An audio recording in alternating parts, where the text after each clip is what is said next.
Good evening, everyone. Welcome to Test IQ. এই test IQ এর তরফ থেকে তোমাদের প্রত্যেককে স্বাগত।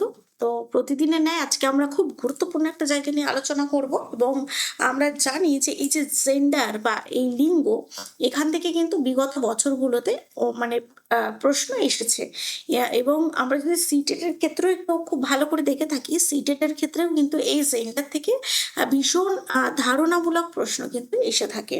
তো সেই জায়গাটা নিয়েই কিন্তু আজকে আমরা আলোচনা করব এবং তার আগে বলে রাখি আজকের এই যে আমরা যে ডিটেলস আলোচনা করব মানে বিষয় সম্পর্কে এবং তার সঙ্গে কিছু এমসিকিউ সলভ করব। তো আজকের ক্লাসটা পিটেট, সিটেট, আপার প্রাইমারি টেট সমস্ত এক্সামের জন্য কিন্তু ভীষণ গুরুত্বপূর্ণ। তোমরা প্রত্যেক ক্লাসটা মন দিয়ে করবে। আচ্ছা, তো ক্লাসে শুরুর আগে কিছু তথ্য। আপার প্রাইমারি এবং সিটেট যে প্র্যাকটিস ব্যাচটা শুরু হচ্ছে তার জন্য কিন্তু 5 জন স্যার এবং ম্যাডাম রয়েছেন, মানে সাবজেক্ট ওয়াইজ টিচার কিন্তু রয়েছে রয়েছেন এবং তার সঙ্গে সঙ্গে তোমরা কি পাবে, ফেসিলিটিস এখানে কি কি পাবে, চ্যাপ্টার ওয়াইজ ক্লাস পাবে, অল রেকর্ডেড ক্লাস পাবে, ক্লাস পিডিএফ পাবে, ক্লাস হোমওয়ার্ক পাবে, সাবজেক্ট ওয়াইজ মক টেস্ট পাবে, ডেইলি মক পাবে এবং ফুল মক পাবে। সমস্তটা কিন্তু রয়েছে। আর এইসব বিষয়গুলো তোমাদের পেতে গেলে টেস্ট আইকিউয়ের যে টেলিগ্রাম চ্যানেল রয়েছে অবশ্যই সেখানে যুক্ত হয়ে যাবে এবং যে হোয়াটসঅ্যাপ গ্রুপ রয়েছে সেখানেও কিন্তু যুক্ত হয়ে যাও। তাহলে প্রত্যেকটা ক্লাসের পিডিএফ এবং প্রত্যেকটা ক্লাসের হোমওয়ার্ক তোমরা খুব সহজেই পেতে পারবে এবং নিজেদেরকে সেই পর্যায়ে তৈরি করা যাবে। আর প্রত্যেকটা টপিক, প্রত্যেকটা ইউনিট, প্রত্যেকটা সাব ইউনিট কিন্তু খুব সুন্দরভাবে ধরে ধরে করানো হবে। ঠিক আছে? তো আশা করি ক্লাসটা তোমাদের প্রত্যেকের কাছে খুব সুন্দরভাবে পৌঁছে গেছে, তোমরা ঠিকঠাকভাবে দেখতে এবং শুনতে পাচ্ছ। সায়েন্স যিনি নেবেন তোমরা দেখতেই পাচ্ছ কৌশিক স্যার, সিডিপির জন্য রয়েছে আমি এবং সবসময় বলছি তখন কোনো বিষয় নিয়ে কোনো প্রবলেম হবে সেটা তোমরা কমেন্ট সেকশনেও জানাতে পারো বিষয় সম্পর্কিত।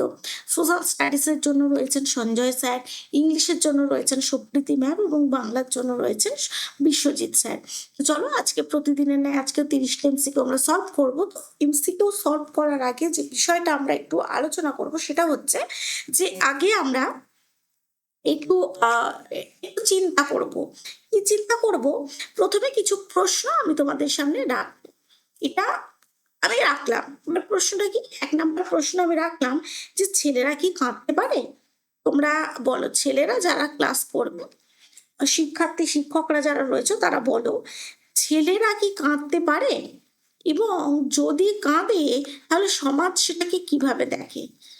যদি কাঁদতে পারেও ধরে নিলাম, এটা খুব ভালো কথা, যদি কাঁদতে পারে তাহলে সমাজ কিভাবে দেখে এবং সমাজ কি রিয়াকশন করে? ছেলেরা কাঁদতে নেই, ছেলেদের কি শুধু ইনকাম করতে হয়, সংসারটাকে চালাতে হয়, এটাই তো একটা একটা খুব স্বাভাবিক কথা যেটা সামাজিকভাবে প্রচলিত। ছেলেরা কি কাঁদতে পারে? এটা আমার 1 নম্বর প্রশ্ন। 2 নম্বর প্রশ্ন হচ্ছে মেয়েরা মেয়েরা মেয়েরা কি শুধু রান্না করবে? এটা আমার 2 নম্বর প্রশ্ন। তো এই প্রশ্নগুলোর উত্তর আমরা খুঁজবো। এই এই বিষয়গুলো কি এবং এই জায়গাগুলো থেকে কিভাবে ধারণামূলক প্রশ্ন আসে? আচ্ছা, গোলাপি রং কি শুধু মেয়েদের পছন্দ? বলো, এগুলোর উত্তর আগে খোঁজো। এগুলোর আগে উত্তর খুঁজবো। গোলাপি রং, আচ্ছা অনলি গার্ল করে দিই, অনলি গার্ল। মানে গোলাপি রং কি শুধুই মেয়েদের জন্য? গোলাপি হলেই বলে না ওটা মেয়েদের পছন্দের রং। আচ্ছা, মেয়েরা কি ডাক্তারি পড়তে পারে বা মেয়েরা কি ক্রিকেট খেলতে পারে? তো এই যে বিষয়গুলো, এই প্রশ্নগুলো কোথা থেকে আসছে, কেন আসছে? আমার একটাই বিষয়, একটু ভাবো এই প্রশ্নগুলো কেন আসছে, যে ছেলেরা কাঁদতে পারে কিনা। কাঁদতে কেন পারবে না? রক্ত মাংসের মানুষ, সে কেন কাঁদতে পারবে না? তার কষ্ট হলে সে কাঁদতেই পারে। তো ছেলেরা কেন কাঁদতে পারবে না? কাঁদলে কেন বলা হবে তুমি ছেলে, তুমি কেন কাঁদবে? কাঁদবে তো মেয়েরা। বা মেয়েরা শুধু রান্না করবে, আরে মেয়েদের পড়াশোনা করে কি হবে, সেই তো হাতা খুন্তি নাড়তে হবে, মেয়েরা পড়ে কি করবে? বা গোলাপি রং কেন শুধু মেয়েদের পছন্দ হবে? সায়েন্স নিয়ে মেয়েরা পড়লে কেন সমাজ থেকে কথা শোনাবে? বা ভালো কিছু নিয়ে পড়াশোনা করতে চাইলে বা বাইরে গিয়ে পড়তে চাইলে সমাজ কেন তাকে কথা শোনাবে? এই ধারণাগুলো কোথার থেকে এসছে? তো এই সমস্ত প্রশ্নের উত্তর আমরা আমাদের এমসিকিউ এর মধ্যে দিয়ে কিন্তু আজকে বুঝে নেব। এটাই হচ্ছে মেন ফ্যাক্ট, মানে এটাই হচ্ছে মেন বিষয়। এবং এই যে ছেলেরা কাঁদতে পারে বা খেলনা একটা, আমরা যখন কোনো ইনভাইট পাই তখন আমরা মেয়ে হলে পুতুল গিফট করি, ছেলে হলে ব্যাট গিফট করি, বল গিফট করি বা গাড়ি গিফট করি। তো আমরাই তো এটা তৈরি করছি, তাই তো? এখন যদি বলি যে এই যে লিঙ্গর ব্যাপারটা বা জেন্ডার স্টেরিওটাইপের বিষয়টা, এটা জন্মগত, তাহলে কি কেউ সেটা মেনে নেবে? এটা কি জন্মগত? একদমই নয়। তাহলে আসছে কোথা থেকে? এটা বংশগত? তাও নয়, আসছে সমাজ থেকে। বলতে পারি সমাজগত। সমাজ এই জিনিসগুলো আমাদের মাথার মধ্যে গেঁথে দিয়েছে যে মেয়েরা শুধু এই কাজ করবে, ছেলেরা শুধু এই কাজ করবে, এইখানে সীমাবদ্ধতা এতটা। এটা সমাজ আমাদের গেঁথে দিয়েছে, মনের মধ্যে গেঁথে দিয়েছে, যার জন্য আমরা দেখে থাকি যে gender of schema, conservation of gender, এই বিষয়গুলো সমাজ আমাদের মধ্যে করে দিয়েছে। ওকে, তো চলো এবার এই রিলেটেড কিছু এমসিকিউ আমরা দেখে নিই, এবং তোমরা খুব মন দিয়ে কিন্তু এমসিকিউ গুলো সলভ করবে, ভীষণ মন দিয়ে করবে। আমাদের প্রথম এমসিকিউ, লিঙ্গ একটা সামাজিক নির্মাণ, এই উক্তিটির মূল তাৎপর্য কি? প্রত্যেকটা এমসিকিউ খুব গভীর গিয়ে আলোচনা রয়েছে, মন দিয়ে দেখে দেখে বুঝে বুঝে পড়ো, তারপরে তোমরা প্রত্যেকে কমেন্ট সেকশনে উত্তর করো। নারী ও পুরুষের শারীরিক পার্থক্য সমাজ নির্ধারণ করে। সমাজ ছেলে ও মেয়েদের জন্য আলাদা ভূমিকা ও প্রত্যাশা তৈরি করে। লিঙ্গ শুধুমাত্র বংশগত বৈশিষ্ট্যের উপর নির্ভরশীল। নারী ও পুরুষের সামাজিক গঠন সম্পূর্ণ ভিন্ন। তো লিঙ্গ একটা সামাজিক নির্মাণ, একটু আগেই তো আমরা দেখলাম, হ্যাঁ কি না? লিঙ্গ যদি বলি জন্মগত, তোমরা কি বলবে সবাই? একদমই নয়। তাহলে লিঙ্গ কি, বা লিঙ্গের যে ধারণাটা, ছেলে মেয়ের যে ব্যবধানটা বা যে বিচ্ছেদটা আমরা করে থাকি, সবকিছুতে একটা পার্থক্য দেখে থাকি, এটা সম্পূর্ণ সামাজিক। তাই এর মূল তাৎপর্য সমাজ ছেলে ও মেয়েদের জন্য আলাদা ভূমিকা ও প্রত্যাশা তৈরি করে। অপশন বি হয়ে যাবে আমাদের সঠিক উত্তর। পরের প্রশ্নে চলে যাবো। একজন শিক্ষক মনে করেন মেয়েরা বিজ্ঞান বিষয়ে কম দক্ষ, তাহলে এটা নির্দেশ করে, বলা হয় না যে মেয়েরা সায়েন্স নিয়ে পড়ে কি হবে, ছেলেরা পড়ুক, ছেলেদের একটা ভালো স্টেবিলিটি দরকার, একটা মান্থলি খুব ভালো স্যালারি দরকার, কারণ তার সংসার চালানোর ক্যাপাবিলিটি দরকার। মেয়ে তো সেই পরের বাড়ি যাবে। এই কনসেপ্টটা থেকে এই টাইপের একটা বিষয় আসে। তো শিক্ষার্থীদের ব্যক্তিগত পার্থক্যের স্বীকৃতি, জৈবিক সক্ষমতার বিশ্লেষণ, লিঙ্গভিত্তিক পূর্বধারণা, শিক্ষণ কৌশলের বৈচিত্র্য, কি হবে আমাদের সঠিক উত্তর বলো? একজন শিক্ষক মনে করেন মেয়েরা বিজ্ঞান বিষয়ে কম দক্ষ, তাহলে এটা নির্দেশ করে কি? এটার সঠিক উত্তর করে নেব লিঙ্গ ভিত্তিক পূর্বধারণা। অপশন সি হয়ে যাবে আমাদের সঠিক উত্তর। পরের প্রশ্ন দেখে নেব, কোয়েশ্চেন নাম্বার 3। শ্রেণীকক্ষে জেন্ডার ইকুয়ালিটি বজায় রাখার সবচেয়ে কার্যকর উপায় কোনটা? ছেলে ও মেয়েদের জন্য আলাদা কার্যক্রম রাখা, আচ্ছা, মেয়েদের অতিরিক্ত সুরক্ষা দেওয়া, সকল শিক্ষার্থীদের সমান অংশগ্রহণের সুযোগ দেওয়া, শুধুমাত্র দুর্বল শিক্ষার্থীদের গুরুত্ব দেওয়া। তো জেন্ডার ইকুয়ালিটি বা বজায় রাখার সবচেয়ে কার্যকর উপায় কোনটা? আমরা দেখেই বুঝতে পারছি, এবং জেন্ডার প্লাস পেডাগজি দুটোই কিন্তু কভার হয়েছে। আশা করি তোমরা প্রত্যেকে উত্তর বুঝতেই পারছো, অপশন সি। পরের প্রশ্ন, কোয়েশ্চেন নাম্বার 4, খুব ভালো করে দেখো। ছেলেরা সাধারণত সাহসী এবং মেয়েরা আবেগপ্রবণ, এই ধারণাটি হলো, এটা কি মনস্তাত্ত্বিক বিশ্লেষণ, সামাজিকভাবে গড়ে ওঠা লিঙ্গ ধারণা, বৈজ্ঞানিক সত্য, ব্যক্তিত্বের স্থায়ী বৈশিষ্ট্য? কোনটা সঠিক বলে তোমাদের মনে হচ্ছে? এই ধারণাটি কি? এটা কি মনস্তাত্ত্বিক বিশ্লেষণ না সামাজিকভাবে গড়ে ওঠা লিঙ্গ ধারণা? আমরা একটু আগেই আলোচনা করলাম সামাজিকভাবে গড়ে ওঠা লিঙ্গ ধারণা। Very good. নেক্সট কোয়েশ্চেন, ভালো করে দেখো। জেন্ডার সোশ্যালাইজেশন বলতে বোঝায় শিশুদের শারীরিক বিকাশ, সমাজের মাধ্যমে ছেলে মেয়েদের নির্দিষ্ট আচরণ শেখানো, বিদ্যালয়ের পাঠ্যক্রম নির্মাণ, শিশুদের বুদ্ধিমত্তা বৃদ্ধি। কোনটা হবে আমাদের সঠিক উত্তর? এর সঠিক উত্তর আমরা করে নেব, জেন্ডার সোশ্যালাইজেশন বলতে বোঝায় সমাজের মাধ্যমে ছেলে মেয়েদের নির্দিষ্ট আচরণ শেখানো। কোয়েশ্চেন নাম্বার 6, একজন শিক্ষক শ্রেণীকক্ষে মেয়েদের নেতৃত্বমূলক কাজে উৎসাহিত করেন। এটা নির্দেশ করে শৃঙ্খলা প্রতিষ্ঠা, লিঙ্গ সংবেদনশীল শিক্ষা, প্রতিযোগিতামূলক মনোভাব, বিশেষ সুবিধা প্রদান। নেতৃত্বমূলক কাজে উৎসাহিত করেন, তাহলে এটা কি হচ্ছে? এটার সঠিক উত্তর লিঙ্গ সংবেদনশীল শিক্ষা। মানে তিনি ওই ভাবভঙ্গিটা আনেনি যে মেয়ে মোটামুটি পড়াশোনা করলেই হলো, খুব বেশি দূর যাওয়ার দরকার নেই। মেয়েদের নেতৃত্বমূলক কাজে তিনি কি করছেন? উৎসাহিত করছেন। তাই আমাদের সঠিক উত্তর হয়ে যাবে অপশন বি। পরের প্রশ্নে চলে যাব। নিচের কোন পরিস্থিতিটি জেন্ডার বিয়াসের উদাহরণ? সকল শিক্ষার্থীকে সমান মূল্যায়ন করা, ছেলেদের খেলাধুলায় বেশি উৎসাহিত করা, মেয়েদের বিজ্ঞান মডেল তৈরিতে অংশ নিতে উৎসাহিত করা, দলগত কাজে সবাইকে যুক্ত করা। এর সঠিক উত্তর কি হবে? জেন্ডার যে বিয়াসটা রয়েছে, এটা হচ্ছে যে শিক্ষার্থীদের আমরা বলতে পারি যে কিছুটা মানে ওই মানে ছেলে মেয়ের যে ভাগটা বা ভেদাভেদটা, সেটাকেও কিছুটা এখানে কিন্তু বোঝাচ্ছে। তো আমরা সঠিক উত্তর এখানে কি করব? অপশন বি, ছেলেদের খেলাধুলায় বেশি উৎসাহিত করা। তো এই ভেদাভেদটা কিন্তু বোঝাচ্ছে, সেখানে মেয়েরা একটু কম খেললেও হবে, ছেলেরা একটু বেশি খেলবে। আচ্ছা, কোয়েশ্চেন নাম্বার 8 আমরা দেখে নেব। লিঙ্গ বৈষম্যের প্রধান প্রভাব কোনটা?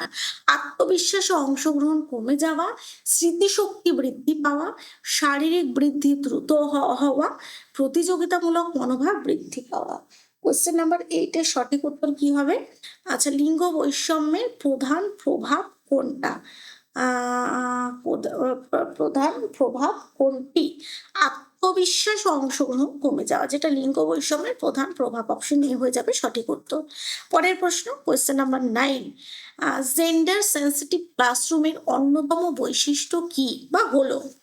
ছেলে মেয়েদের আলাদা মূল্যায়ন করা, সকল শিক্ষার্থীর মতামতকে সমান গুরুত্ব দেওয়া, শুধুমাত্র মেয়েদের সুরক্ষার জোর দেওয়া, ছেলেদের নেতৃত্বের সুযোগ বেশি দেওয়া।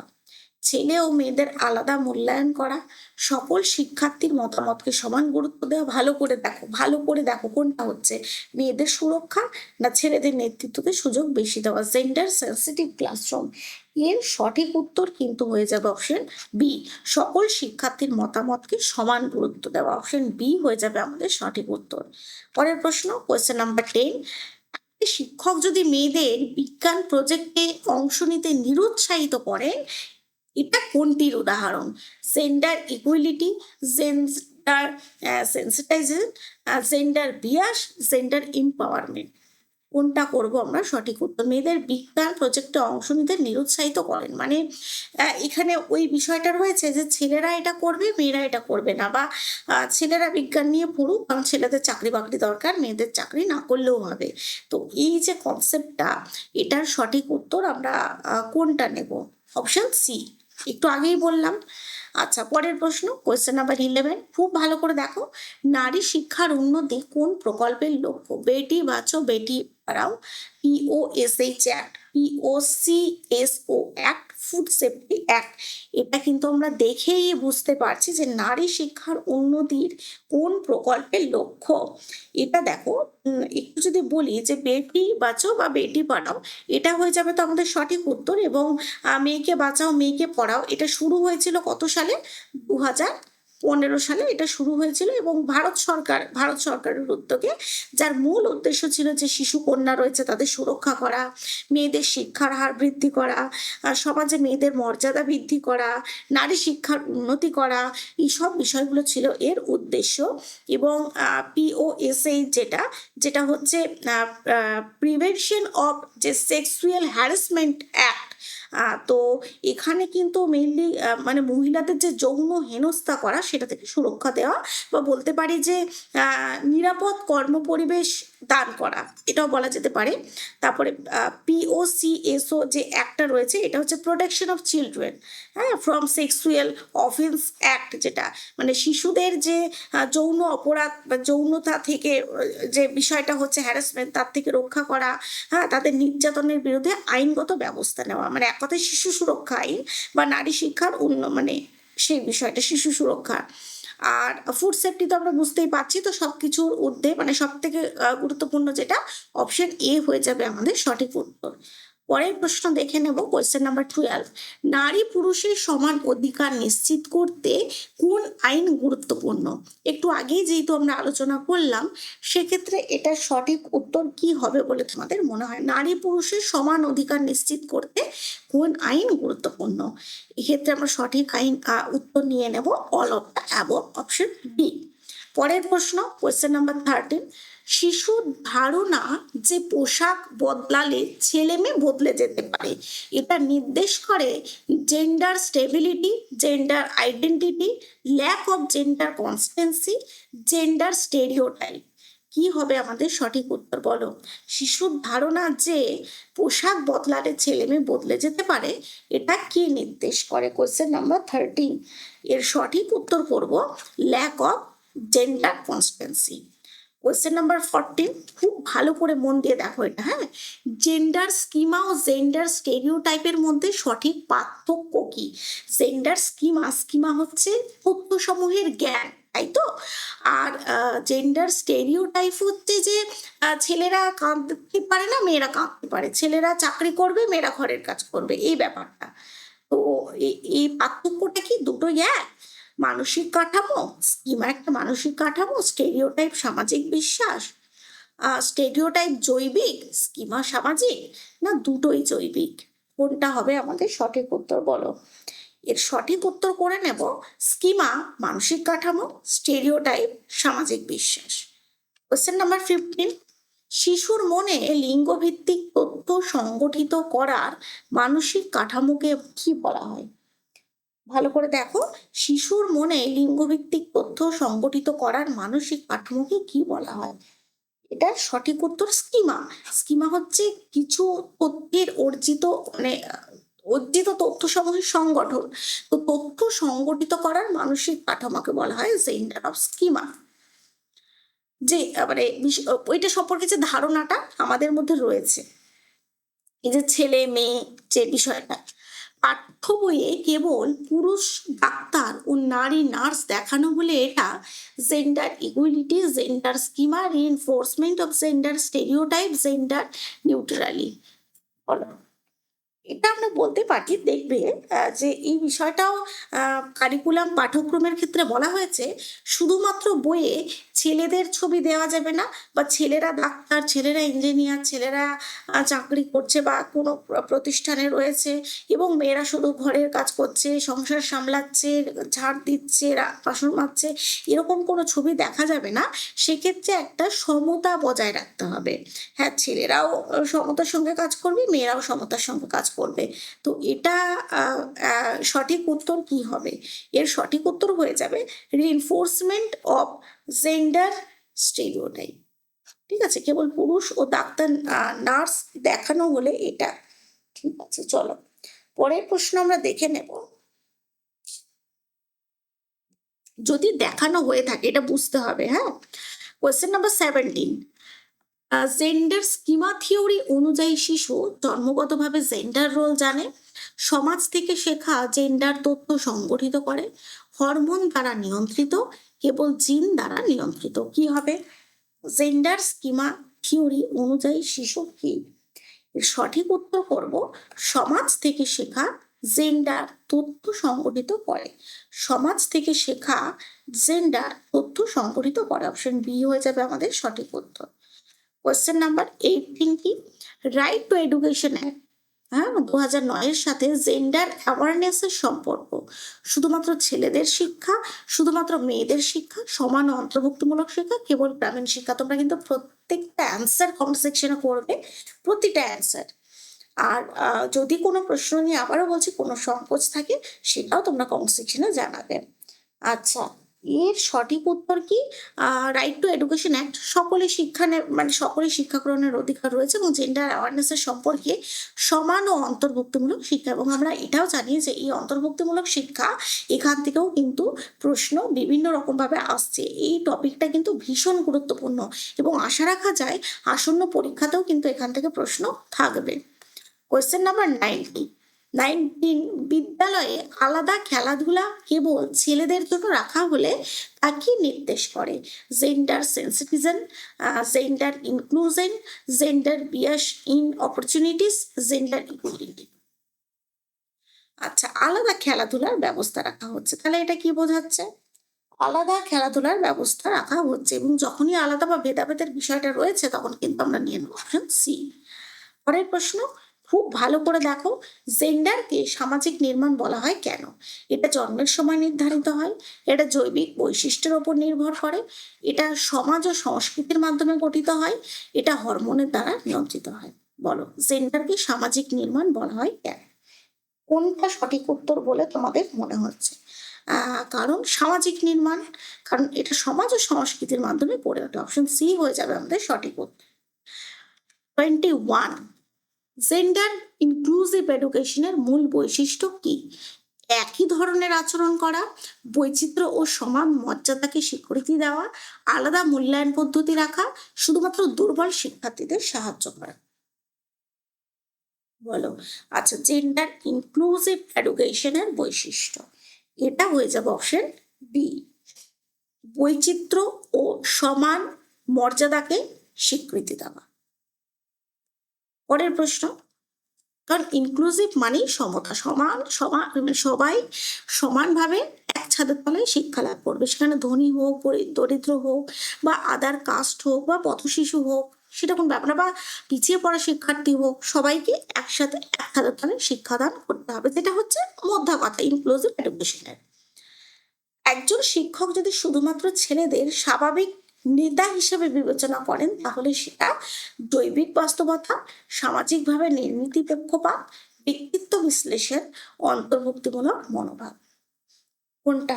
খুব ভালো করে দেখে বলো। শুধুমাত্র ছেলেদের স্বাভাবিক নেতা, বা আমরা বলি না, আমি যদি স্বাভাবিক নেতাটা বাদ দিয়ে যদি বলি ক্লাসে মনিটর হিসাবে বিবেচনা করেন, যে ক্লাস মনিটর ছেলেরা হবে, মেয়েরা হতে পারবে না, কারণ মেয়েরা সামলাতে পারবে না, মেয়েরা মানসিকভাবে কোমল, মানসিকভাবে দুর্বল, এই জিনিসগুলো যদি আমি বলে থাকি, তো সেই ক্ষেত্রে আমার সঠিক উত্তর কি হবে? সামাজিকভাবে নির্মিত পক্ষপাত, অপশন বি হবে সঠিক উত্তর। পরের প্রশ্ন, জেন্ডার স্টেরিওটাইপ ভাঙার জন্য সবচেয়ে কার্যকর শিক্ষণ পদ্ধতি কোনটা? মুখস্থ ভিত্তিক শিক্ষা, নির্দিষ্ট ভূমিকা নির্ধারণ, সমালোচনামূলক আলোচনা ও অভিজ্ঞতা ভিত্তিক শিক্ষা, না কঠোর শৃঙ্খলা? জেন্ডার স্টেরিওটাইপ ভাঙার জন্য, যে ভেঙে দেওয়া, যে ছেলেরাই শুধু চাকরি করবে, মেয়েরাই সংসার সামলাবে, এই ধারণা থেকে বেরিয়ে আসতে হবে, কারণ প্রত্যেকটা কাজে প্রত্যেকের সমান সুযোগ এবং অধিকার থাকবে। তো এটার সঠিক উত্তর হয়ে যাবে সমালোচনামূলক আলোচনা ও অভিজ্ঞতা ভিত্তিক শিক্ষা। 24, জেন্ডার ইকুয়ালিটি ও জেন্ডার ইকুইটির মধ্যে পার্থক্য কি? ইকুয়ালিটি সমান সুযোগ দেয়, ইকুইটি প্রয়োজন অনুযায়ী সহায়তা দেয়, দুটির অর্থ সম্পূর্ণ একই। ইকুইটি শুধুমাত্র মেয়েদের জন্য প্রযোজ্য, আর ইকুয়ালিটি যেটা কেবল বিদ্যালয়ের ক্ষেত্রে ব্যবহৃত হয়। বলো, এটার সঠিক উত্তর আমরা দেখেই ট্রেস করতে পারছি, অপশনে সমান সুযোগ এবং প্রয়োজন অনুযায়ী সহায়তা দেওয়া। আচ্ছা, পরের প্রশ্ন, এটা একটু ভালো করে দেখবো। অনেক সময় আমরা পেডাগজিতে পেয়ে থাকি হিডেন কারিকুলাম, মানে লুকায়িত পাঠ্যক্রম। এর মাধ্যমে বিদ্যালয়ে কিভাবে জেন্ডার বিয়াস তৈরি হতে পারে? শুধুমাত্র পাঠ্য বইয়ের বিষয়বস্তুর মাধ্যমে, বিদ্যালয়ের অদৃশ্য নিয়ম ও আচরণের মাধ্যমে, পরীক্ষার নম্বর প্রদানের মাধ্যমে, সহশিক্ষামূলক কার্যক্রম বন্ধ করার মাধ্যমে। বলো, হিডেন কারিকুলামের মাধ্যমে বিদ্যালয় কিভাবে জেন্ডার বিয়াস তৈরি হতে পারে?